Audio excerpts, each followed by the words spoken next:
မင်္ဂလာပါရှင်ညီမအခုပြပြပေးသွားမှာတော့ HCMG Excavator series တွေထဲမှာ series တစ်ခုဖြစ်တဲ့ HE215C အကြောင်းလေးပဲဖြစ်ပါတယ်ရှင် HE215 ဟာဆိုရင် HCMG ကနေထုတ်လုပ်ထားတဲ့ hydraulic crawler 32မျိုးပဲဖြစ်ပါတယ်ရှင်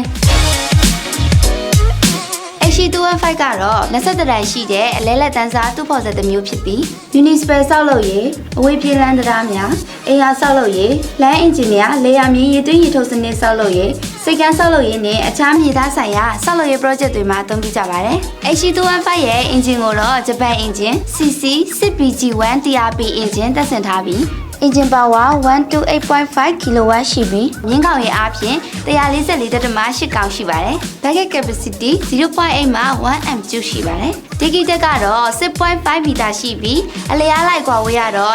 9.82 မီတာရှိပါတယ်ရှင်လျှက်စစ်စစ်မြစ်စီတွင်းစနစ်ရေဖြတ်ရေးစနစ်တာဝိုဂျာနဲ့လေမာလေအေးစနစ်တို့ပါဝင်ပါတယ် HE215 ဟာဆိုရင် main band တွေကို Kawasaki ဂျပန်မိတ်တွေကိုဒါအသုံးပြုထားခြင်းဖြစ်ပါတယ် HE215 ရဲ့အားသာချက်ကတော့အကျန်လက်ခံစီစားနှုန်းလက်သက်တာ comfort လည်းဖြစ်တယ်လို့အချိန်ကုန်လည်းသက်သာစေမဲ့ excavator ဖြစ်ပါတယ်အခုလို HCMG ရဲ့ excavator အကြောင်းတွေကိုသိချင်ရင်တော့ဒီအစီအစဉ်လေးကိုနောက်ပတ်တင်မှာလည်းဆက်လက်ဆောင်ရွက်ကြည့်ရှုကြဖို့ပြောပြရသေးရှင်